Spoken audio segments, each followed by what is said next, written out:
This is TV47 Weekend. Welcome to the program. My name is Karen Karimi. We have a lot lined up for you this Sunday, the 31st of July, including the Nairobi Expressway that was officially launched by President Uhuru Kenyatta.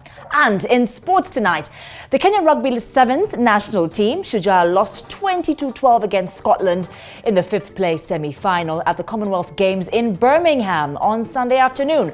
That and much more coming up shortly, but first, the headlines.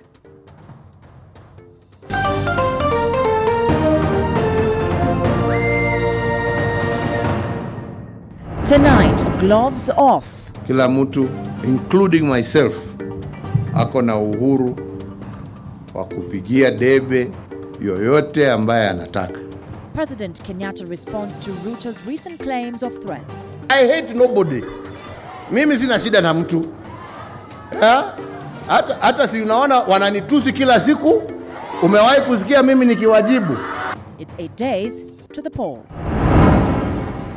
Schools will now close from August 6th to pave way for August 9th general election. That we don't want politics in schools because the children have a very short term. They have had several short terms. Learners will resume on August 15th after election results are announced. Plus, Deputy President William Ruto forced to address supporters outside Bukhungu Stadium after being locked out of the grounds. Lakini tafadhali rais, musitumie machief na wafanyikazi wa serikali kuvuruga uchaguzi wa Kenya.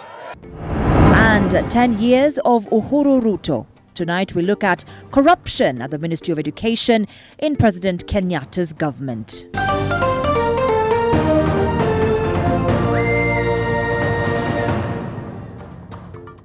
Welcome to the program. Minimbesa is our sign language interpreter tonight. Now, to our top story, President Uhuru Kenyatta has fired back at his deputy William Ruto over claims of assassination.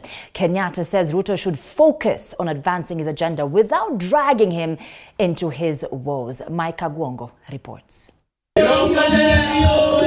Less than 10 days to general election, the push and pull between President Uhuru Kenyatta and his once-a-time buddy Deputy President William Ruto has yet again come to limelight after the head of state fired back to Ruto. While launching the Nairobi Expressway Sunday, President Kenyatta told his principal assistant DP Ruto to focus on selling his agenda rather than spreading what he termed as lies. Piga story yako, uza sera zako, wachana na mimi. Mimi nafanya kazi yangu, nimalize. Nyinyi muende muombe kura. Wananchi wakiwapatia sawa, wakiwanyima, twende nyumbani pamoja. Shida iko wapi? Si dunia itaendelea. I supported you when you needed a man to support you.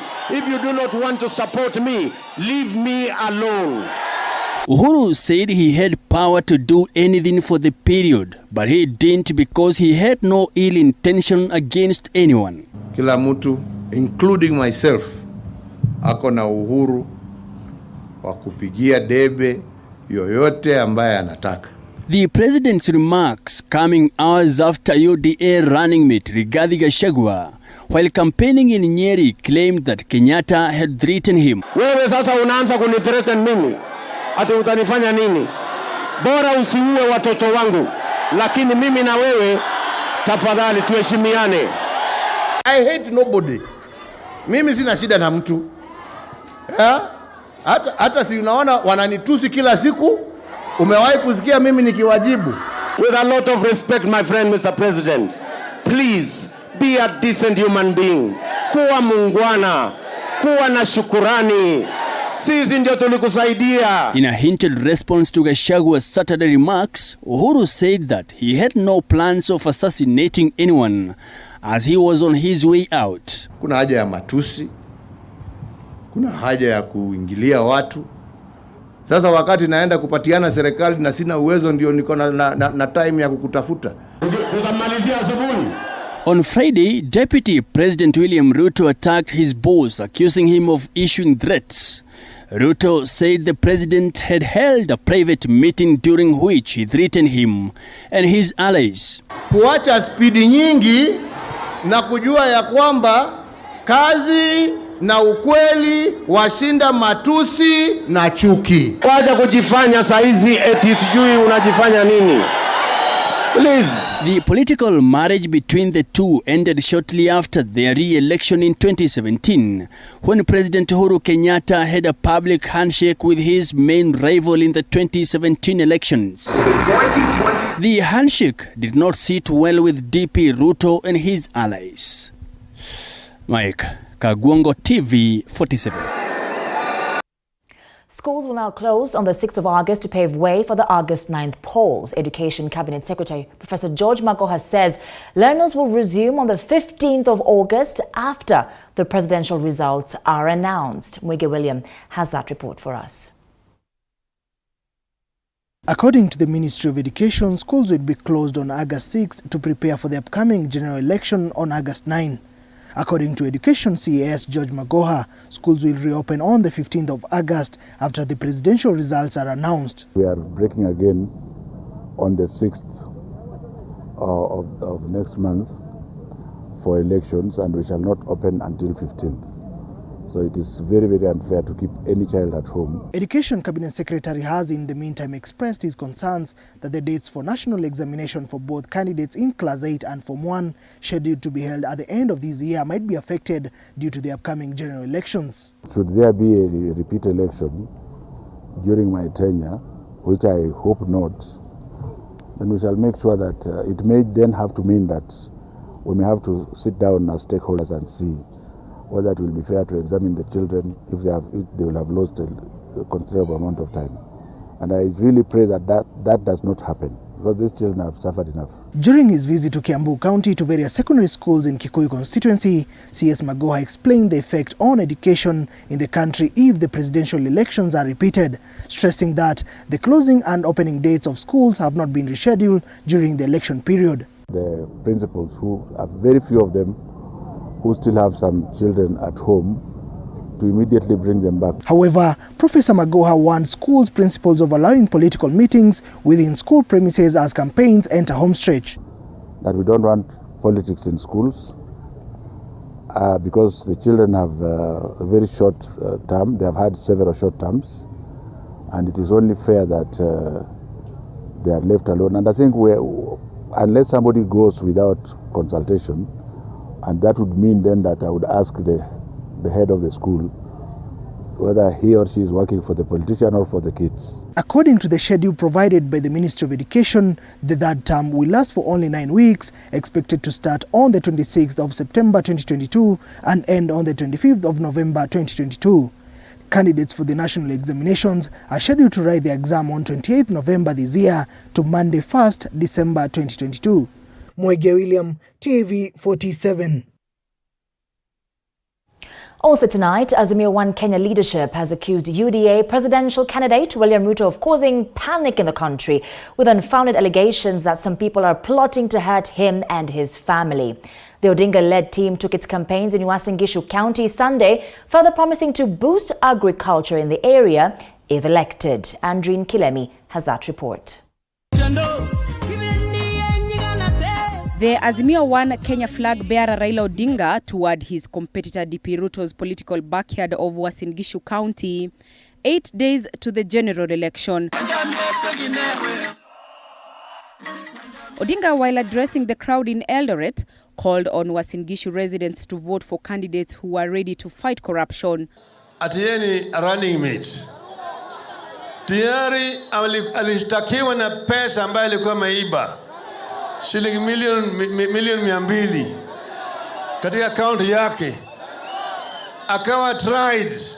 Yeye ametoa ushahidi yake, mshtaka kitao ushahidi yake. Mahakama imeamua ya kwamba jamaa kweli alikuwa ameiba hiyo pesa. Na ka freeze hiyo pesa irudi kwa umma hapo. He should be disqualified. The candidate, Mr. Ruto, should disqualify his running mate, Mr.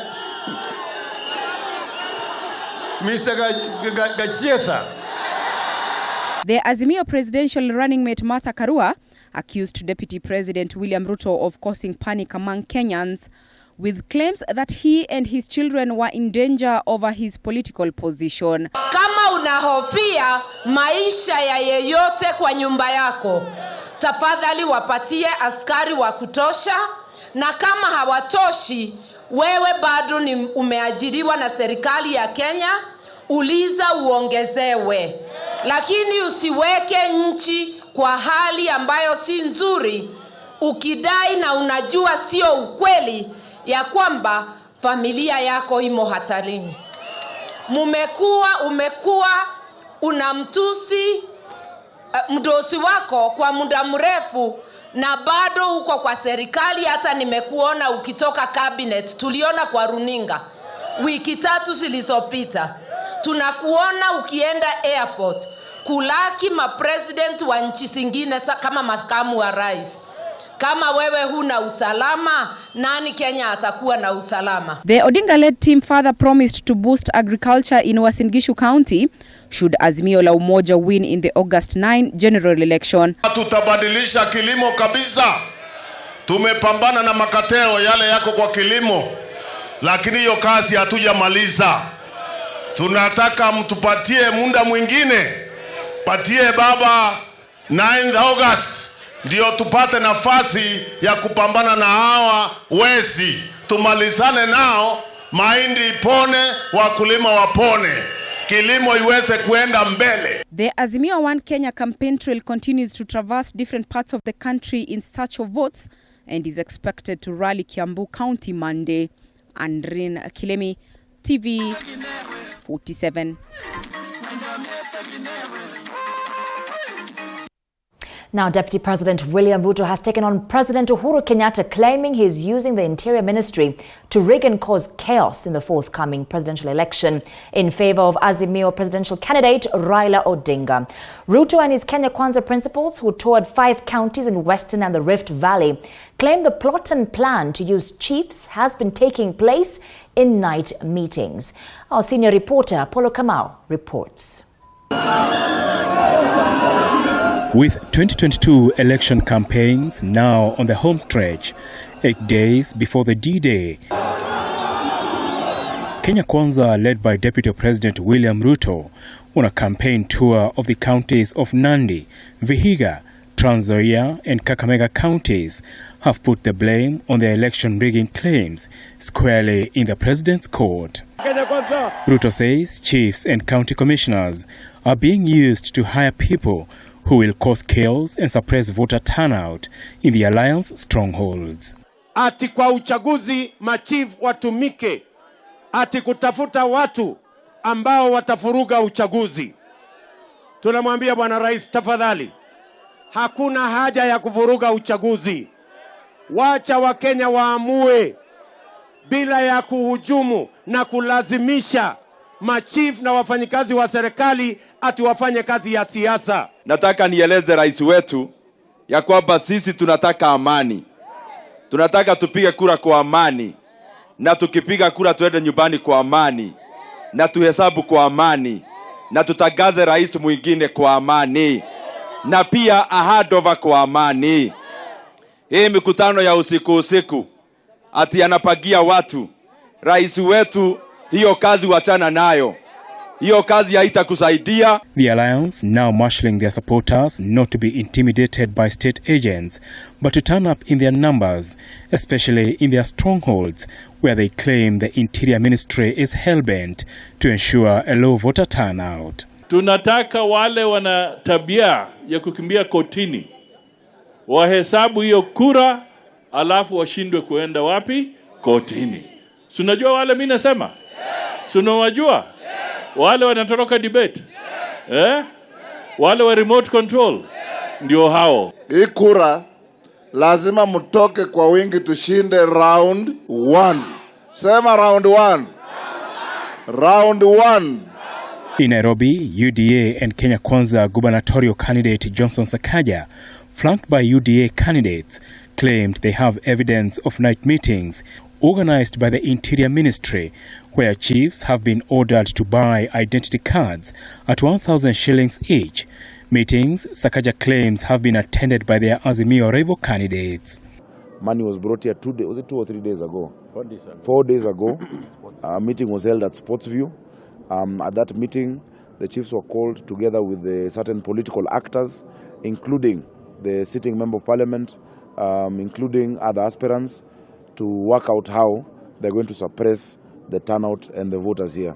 We want to assure the people of Nairobi that the elections will be peaceful. Let them not be intimidated by threats of violence. Interior Principal Secretary Dr. Karanja Kibicho has laughed off the rigging claims, terming it as madness. Ahead of a crucial week, Kenya Kwanza and Azimio are likely to go head-to-head in their push to convince undecided voters. Nafikiria imefika wakati ya watu kuwa na wazimu nyingi kama hiyo wenye unanielezea. Sisi hatuendagi usiku, tunaendaga mchana, na madai ya kwamba tunanunua vitambulisho ni madai ya ina maana yote. Hakuna haja ya sisi kununua vitambulisho, hata sijui ni kununua za nini. IEBC says it has raised the matter with the National Police Service. Commission Chairman Wafula Chebukati telling Kenyans not to sell their IDs. There are some people who are going around in a few areas buying IDs from voters. That information we have passed over to the Inspector General of Police, and action will be taken. Kenya Kwanza has said it will communicate formally to IEBC and election observers this coming week on the state involvement in the election. Apol Kamau, TV47. Deputy President William Ruto, together with his Kenya Kwanza Brigade, addressed locals outside Buhungu Stadium in Kakamega County, closing Kakamega Webuye Road for 2 hours after they were denied access inside the stadium. And as Violet Auma reports, the leaders accused their opponents of using police and their positions to frustrate them instead of providing a level ground for all. A Kenya Kwanza rally that was scheduled to take place 3 p.m. Sunday at Buhungu Stadium was held outside the stadium after they were denied access at the place. If you have a problem with me, what about the 30 million Kenyans walikuwa wanataka kusikia kama uko na mpango ama huna mpango? Alitoroka hakutoroka. Alikimbia hakukimbia. The Kenya Kwanza supporters who started arriving at the venue as early as 11 a.m. found the gates closed and police manning the place. Hatutaki kukadhabishwa na kukuwa provoked by the government because sisi ni wapenda amani. Hii stadium ni pesa ya wananchi au sio ya wananchi?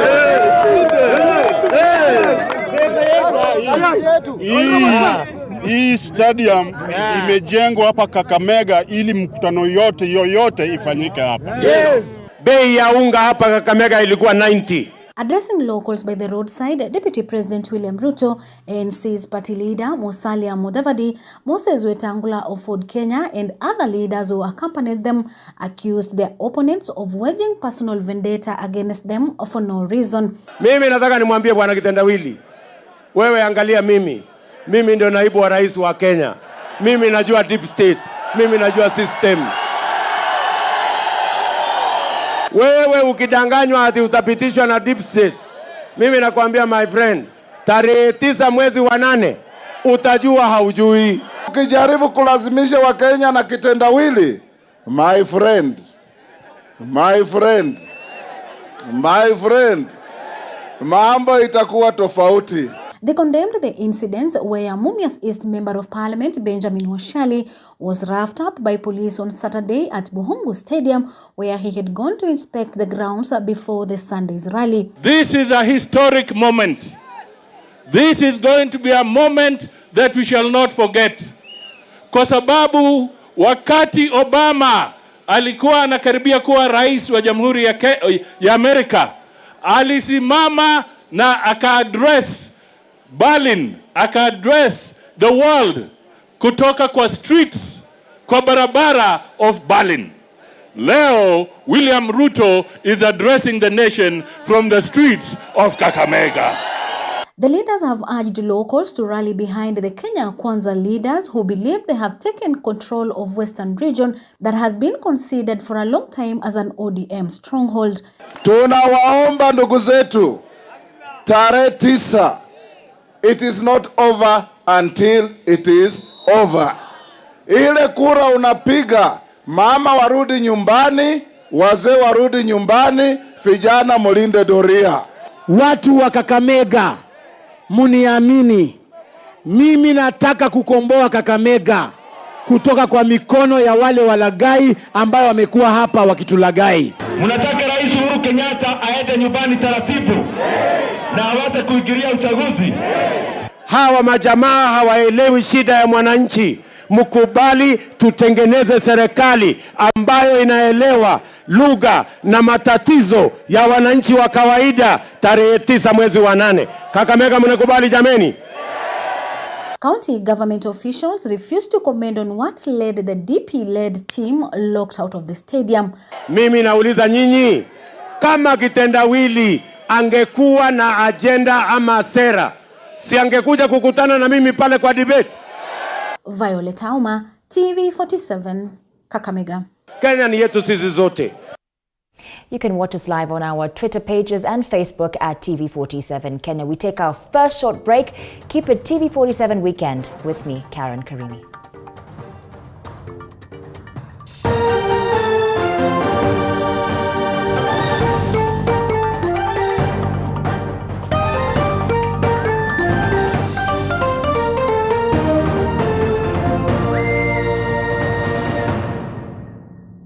You are watching TV47, the home of untold stories. The new mobile money service imefika. Vuma ni wallet yako ya kurahisisha. Download Vuma app just like that. Ama join ukidial *844#. Kutop up ni Visa au Mastercard. Pesa Vuma tu Vuma ni free kutuma. Yo yo.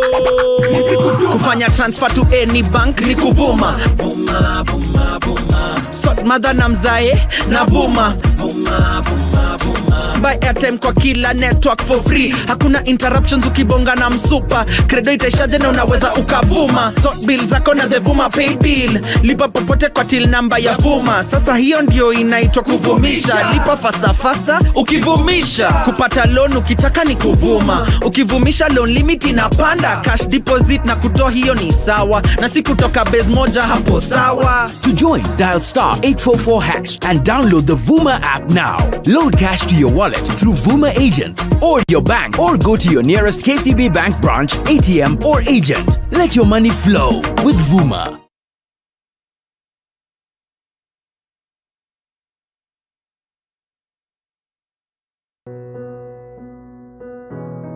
Despite being visually impaired, he is a jack of all. The home of untold stories.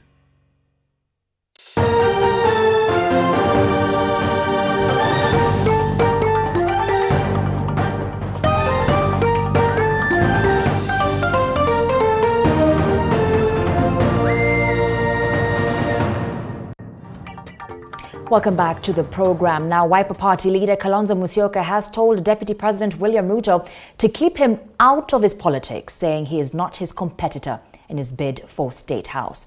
During his campaign in Nyatieko Ward, Kitutu Chache South constituency of Kisii County, Musyoka said he has not engaged Ruto as his advocate and thus he does not need any offers for political help from anyone. Kalonzo further told Ruto to stop his unending confrontation against his boss, President Uhuru Kenyatta, saying he too is not his competitor in the August 9th poll.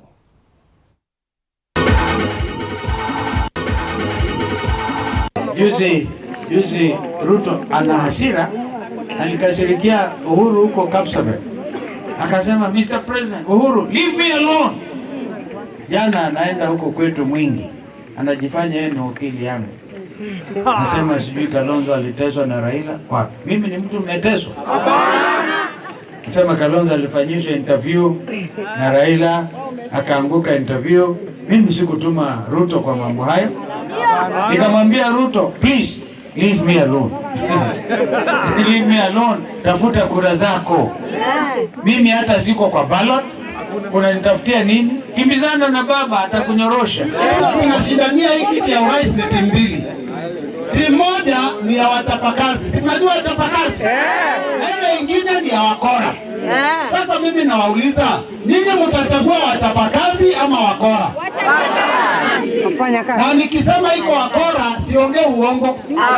Unajua nyinyi wenyewe kuna kiongozi wa hiyo timu nyingine akija hapa kwenyu aone stima imeongezeka imeunganishwa. Akiona stima imeunganishwa ama barabara imetengenezwa, anasema hiyo ni kazi yake, si ndio?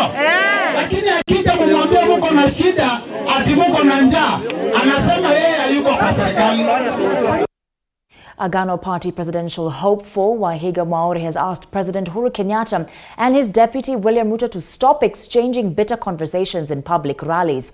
According to Mwaure, Uhuru is missing the point when he attacks his deputy, and instead he should keep off from politics. Mwaure was speaking in Nairobi after attending a church service at Christ is the Answer Ministry Sitam, where he accused the two, saying the country is having peace and the two may cause violence if their bitterness is not dealt with. Are you cross? Just have to. I'd like to call on my competitors and the various political formations to lower down the temperature of the things they are saying. These last few days, we've witnessed a lot of raising of the temperature, which can result in violence or the lack of peace. These insults must stop. I'm appealing to my competitors and specifically to the various coalitions, Kenya Kwanza and Azimio la Umoja. Stop bringing Kenyans into a state where they can rise up against each other. I also wish to call on our Deputy President and His Excellency the President. You are the leaders up to date of our nation. Please keep peace, lower your temperatures. The office of the President is very important. It needs respect. So is the office of the Deputy President. Jana kulikuwa na mkutano wa IBC, lakini kama vile mliona wengi wetu tulikuwa kule tukikutana na nchi, lakini nilikuwa nimewakilishwa na vile walisema yale mambo ambayo yalikuwa yanaleta matatizo yalielewanwa. IBC inajitayarisha. Wakenya uchaguzi huko na viongozi mko naye. Mimi mtatukuta huko ndani. Kwa hivyo mimi nina imani IBC itaendelea. Wamesema wako tayari, vitengo vya usalama vimesema viko tayari. Now, away from that, President Uhuru Kenyatta has today officially commissioned the Nairobi Expressway after the completion of its trial period on Saturday. Speaking during the commissioning of the project, President Kenyatta said the number of vehicles that use the expressway during the trial period between May 14th and July 30th exceeded the government's expectations, a clear indicator of its success. While launching the project, President Uhuru Kenyatta said the trial period proved that the expressway contributed majorly to the reduction of traffic jam in the city, which costs Nairobians lots of money. Since we opened the roads for public trials in April, it now takes between 15 to 24 minutes to drive all the way from Mlolongo in Machakos County to Rironi in Kiambu County.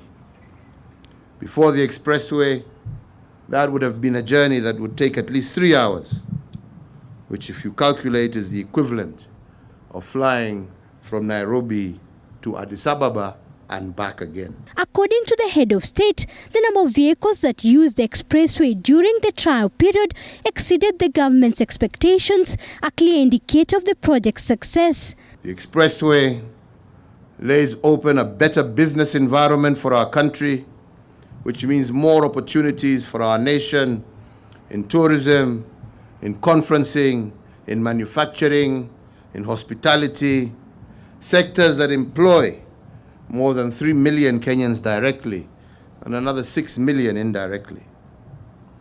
It also means better emergency response for all those in need of critical care and better commuter movement. The trial period for the Nairobi Expressway began in May 14th and ended in July 30th in a bid to assess the road's readiness for use. And despite there being a number of accidents witnessed on the road during the trial period, especially along Mlolongo Toll Station, the launch now means the road will be officially in full use going forward. Zainab Mohammed, TV47. We take another short break. We'll be right back.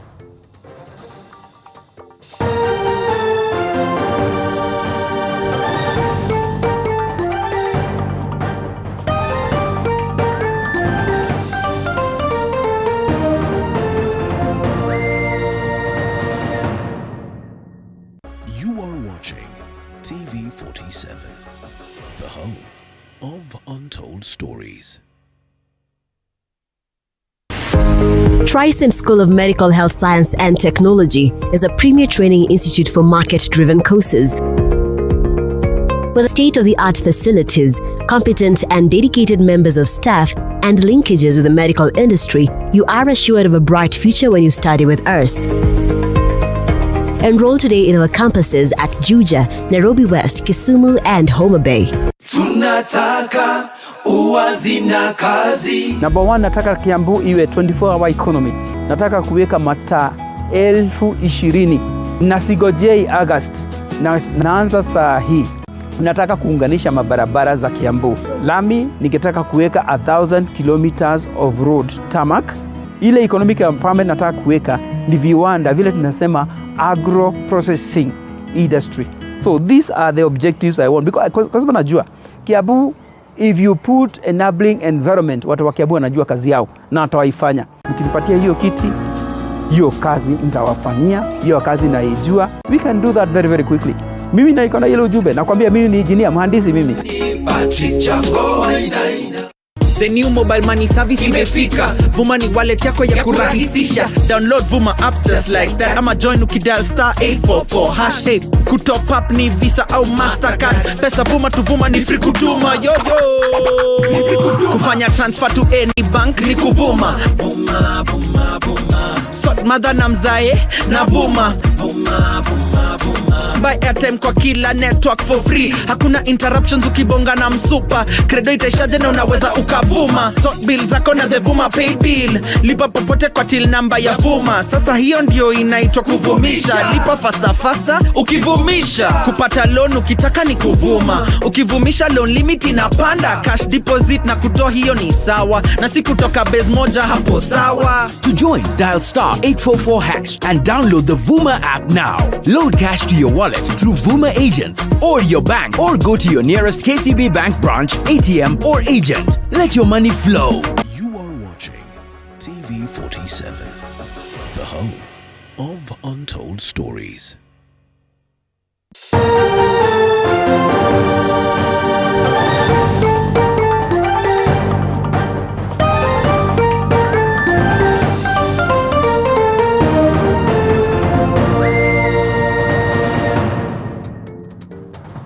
Welcome back. Now, as curtains draw for Education Cabinet Secretary Professor George Magoha at the ministry, one of the challenges that he has been pointing out time and time again is the corruption at the ministry. For the better part of his tenure at the Ministry of Education was to try clean it up. And now education stakeholders say the corruption at the Ministry of Education has derailed a number of projects that the government had planned to implement. Here's our senior education reporter, Sharon Baranga, with more. For quite some time now, Education Cabinet Secretary Professor George Magoha has openly talked on corruption that has entrenched its deep tentacles in the education sector. So much so that once he was appointed as the head at the Ministry of Education, he introduced measures to restore sanity at the ministry. Before being appointed CS, he once served as chairman at the Kenya National Examination Council, and so he had an idea of what was happening in the sector. When I served at the Kenya National Examination Council as chair, I was simple-minded because I thought that is where the corruption was. I was very wrong because what was there was just the tip of the iceberg. And by the grace of God, I now went to the ministry headquarters where there are many issues, and that in terms of getting value for money, which is actually the disease in this country, because people always see as long as something belongs to government, then there's a part that you can cut and put in your pocket.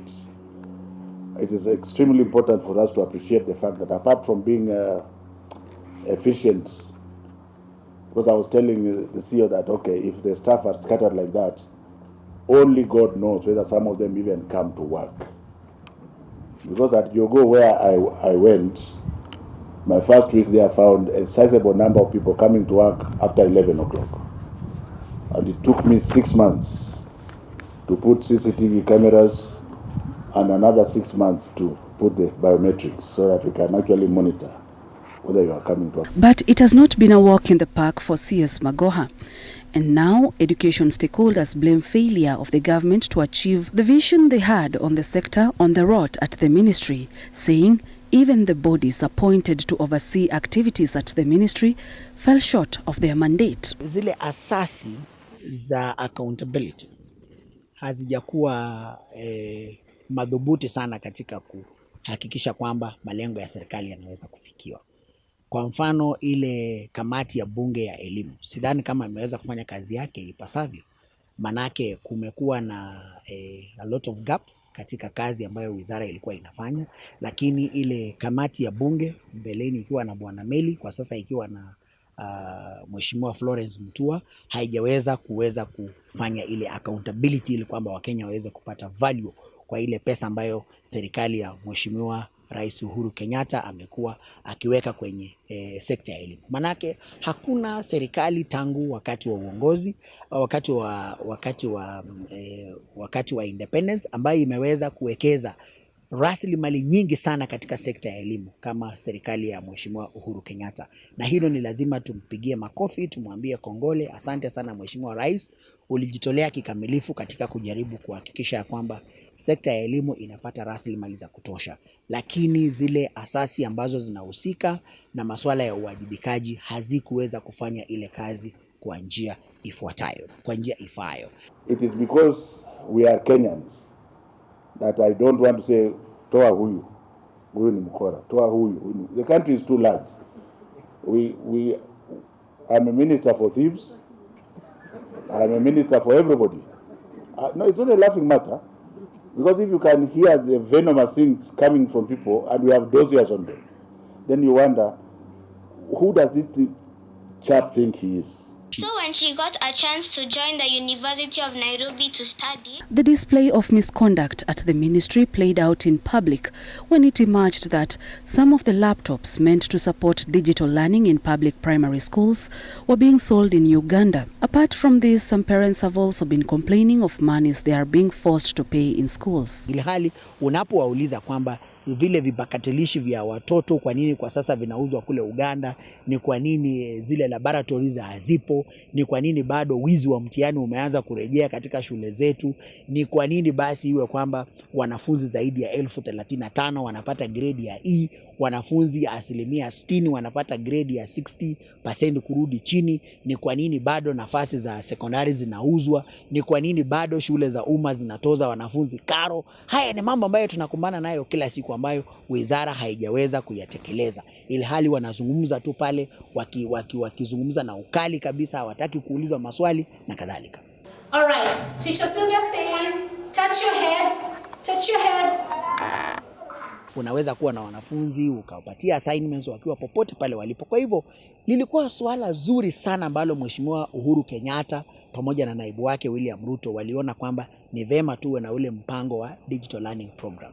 Lakini wizara ya elimu kwa sababu haijaweza kufanya institutional reforms, ikaweza kufanya mabadiliko yake ya ndani, wakaona kama huu ni nafasi nzuri ya kukula pesa na kadhalika. Ndipo tunaona kwamba katika kutoa zile zabuni, zile tenda, wale ambao wamepatiwa zile tenda hawafai, ukaona kwamba ile tenda ikakuwa cancelled several times. Tukaona kwamba vifaa ambavyo walivitoa hatuwezi kuelewa vinatoka wapi, content ambayo iliwekwa kule ndani haikuwa ile most appropriate, kwa sababu ukienda katika private schools uangalie zile content ambazo wanazitumia kule, they are more superior ukilinganisha na ile content ambayo ilikuwa inapatiwa na pale na KICD, na tunaelewa utaratibu wa vitabu humu nchini ambavyo unafanya. Kwa hivyo there was a lot of institutional intention kuhakikisha kwamba digital learning program does not work, and this was internal sabotage by the ministry itself, and it has never come out to admit kwamba it is the one that sabotaged this very very good intention of such a program. Unfortunately ni kwamba asasi kama vile bunge ambayo ingehakikisha ya kwamba tunaweza kufuata masuala haya, they bought into some cheap politics. Badala ya kufuatilia haya masuala kwa makini, wakaona wale ambao wanauliza maswali kama vile walimu, vyama vya walimu, mashirika yasiyokuwa na serikali yalikuwa yanapiga kelele tu. And finally what do we have? All of us have lost. We've lost tens of billions in that particular project. We don't have laptops. Our children are not any better off, and no single public officer or civil servant has really been prosecuted. This is what I call the making of the scandal of the 21st century. It's a mega edu scam that we should never have allowed in this country to happen. Examination malpractice is another vice that hit the sector like a thunderbolt, prompting the then Education CS, now Interior CS, Fred Matiang'i, to introduce measures to restore the integrity of national examinations. The other CSSs maintained the standards, and CS Magoha has cautioned the Chief Executive Officer of the Kenya National Examination Council to uphold the tradition. I know that some of you are busybody staff here, where we are, keep saying, oh, why are we printing the exam outside? They know very well that they used to trade in it. They used to trade in it, and they want to trade because they are getting poorer. But ask yourself about our children. Some of the sacrifices we have made at personal level to ensure that there is now dignity in our examination process. I am heartbroken to see, and I can see them here, they are here. So be very careful about the advice you get from people who are in this neck. The majority of the staff are fine, but they are very venomous people who will mislead you. And the first misstep would be to say, you can now trust our processes. I would give it another 2 to 3 years until the competency-based curriculum takes root. And I would encourage Dr. Jegere, if CCTV cameras are not there, they should be placed immediately, and also use biometrics to access the building so that we can monitor who is working and who is not working. And for those of us who are honest, you know that Kenyans are not honest. They are still not honest. And nobody wants to talk about it. And why I have such a very big problem engaging with our people is because for me, as Magoha, son of Magoha, the day is day and night is night. You can't come during the day and say this one, and they say, no, but at night, let us do it like this. It doesn't work with me. In fact, I'm like a Maasai whom you tell, nobody comes after 9 o'clock. And even you yourself, when you come after 9 o'clock, I lock you out. When the Jubilee administration came into power in 2013, they had plans of what they intended to achieve in the education sector. But some of them are gone with the wind as a result of corruption, and the impact might be felt for years. Sharon Baranga, TV47 in Nairobi. Thank you, Sharon, for that report. Now, the country's security department has urged its officers to ensure a peaceful election. In a Thanksgiving and prayer ceremony organized in Marsabit, police officers were urged to provide services without fail to all Kenyans. According to the county DCI boss Collins Oburu, politicians should use legal means to present complaints if they feel the election will not be free and fair. Tunawahimiza ya kwamba sheria upo, mahakama iko, hapa Marsabit tuko na High Court. So nahimiza sisi kama walinda usalama, wakati tunaongea na wanasiasa huko nje, pia tuwaeleze ya kwamba kama utakuwa na tashwishi la watu katika uchaguzi, usivurugu amani, kwa sababu ukivurugu sheria itakushika. Na kama unalalamishi, enda kwa level ya mahakama ambayo iko. Speaking during the service, the head of reform at the criminal department in the country, Eliud Langat, has asked officers facing psychological challenges to report to their stations for help. I want to urge the commanders to make use of the councillors that are available within the counties, available within the provinces, so that officers who have challenges may be able to be helped. And where possible, you let the various directorates within the various services get to know, and we will be able to come and help these officers. Father Dominic Mwiti, who is a member of the police service in the eastern region of Kenya, has asked the people to be alert and ensure a peaceful election. The citizens have known the problems are with those I don't want to mention them. There are some, not all of them, some of them some of them is the problem. But the problem of a citizen is to follow them blindly. If you don't want to listen to me, why come stay at home? Sidio, kaa tu. Ikiwa utamchagua nini sasa, ikiwa utamchagua, hakuna mtu atakulazimisha kutoa hiyo kura yako kumpelekea. Chichi Josephine, TV 47.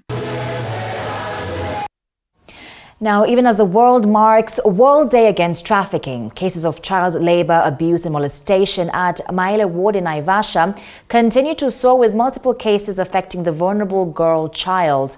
Our reporter Willie Dennis Njiru with this story. As the world expresses solidarity with millions of victims of human trafficking by giving them back what had been stolen from them, hope. The situation in the outskirts of Naivasha remains wanting, with rising cases of child murders and labor. It is very serious kwa sababu every term huwa tuna lose about 10 girls through early marriages, not just even early marriages, even because they are wamekuwa molested at home. Sasa wanaona afadhali watoke nyumbani waende kabisa. Poverty, illiteracy, ignorance and drugs contribute immensely to the rising numbers despite interventions from government arms and non-governmental quarters. Mambo ya fukara, wengine wanapelekwa wafanye kazi ya nyumba, sasa wanakosa shule. Wengine wanarudi baadaye wanatueleza ya kwamba nilikuwa nimeenda kufanya kazi nipate school fees, pate chakula. Nikituma school fees nenda nyumbani. After nimeenda nyumbani, kesho yake sitakuja shule. Nitaenda kibarua ili niende nipate hiyo pesa nilipe ndo nipate kukaa kusoma. Yangu nikwambia wale wanaofanya hivyo, waache mtoto kama aliachwa orphan, take care of her or him. Despite efforts to stop child marriages, labor, trafficking and sexual exploitation, the ward is leading with cases, with the principal to this Kipkonyo Primary School citing over 15 teen parents within the school. Nilipokaa hivyo wakati wa COVID-19 kapata mtoto. Nilipopata mtoto sapo ndio shida ikanikujia. Area imekuwa na kiangazi kwa muda mrefu, hivyo kwamba watoto wengi ndio wamekuwa wakitumika pale nyumbani kutafuta lishe kwao na pengine kwa wazazi. Kuna watu wengine ambao wanaelewa na wanajua ya kwamba ni vibaya sana kudhulumu mtoto, lakini kwa ile ignorance wanakatalia katika mambo hayo. With technology to blame in either enabling or preventing the vice, in 2021 there were 1976 reported cases of child trafficking in Kenya, among them 996 girls and 980 boys. These not just numbers but voices that need to be amplified. Hapa Kipkonyo na area hii yote ya Maela, tunataka muache kuoza watoto wenu, wasichana wenu. Tunataka tuache kuoa hao watoto na kuwafunika. Kipata maji tunaweza kujilimia chakula chetu hapa.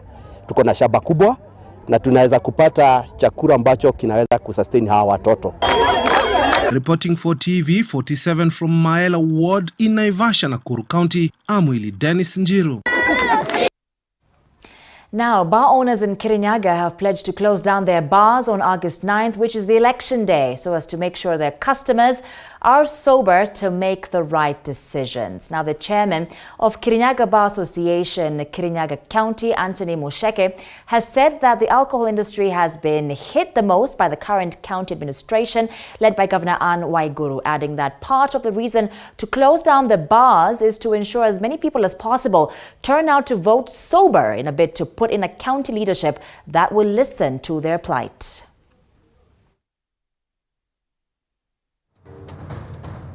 Na hasa katika hii miaka tumepitia yapata karibu sasa miaka 5 tumekuwa na shida nyingi sana. Sababu ya kwanza, hatuja kuwa na conducive environment ya kufanya hii kazi, sababu wale viongozi tunao wamekuwa kitutatiza, tukijaribu kuongea na wao hawatusikizi.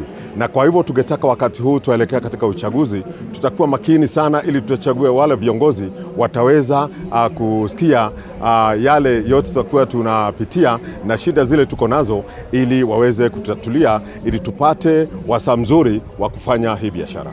Vilabu vyote 4,500 zote tutapigia Wangui Girishe kura, ili sababu ametuahidi ya kwamba atakuwa na nafasi ya kutusikiza na angalia maslahi yetu. Tumekuwa tukiongea na gavana wa Kirinyaga, tukitafuta gavana wa Kirinyaga kwa miaka 3 na tupei nafasi ya kuongea na yeye. So ikatumbidi mpaka tuende kotini, na kwa saa hii tuko kotini tukijaribu kutafuta njia ya kuongea ndio tuone tutainua Kirinyaga namna gani. Lakini imekuwa ngumu kupata gavana wa Iguru. Kwa saa hii tumeona tutafute mwenye anaweza kusikiza masinda yetu na mwenye amekumbali kuongea na sisi, na ametupromisi kukaa chini akisukua usukani kuanzia tarehe 10 mwezi ya 8 ni Wangui Girishe. Siku ya uchaguzi hatutauza pombe, tutafunga biashara, sababu pia sisi hata kama tunafanya kazi ya biashara pia sisi ni wazazi. Tutakuwa na tunataka hata mtu akienda pale kuchagua akuwe mtu anajielewa. Sasa tutafunga kazi ndio tuende tumalize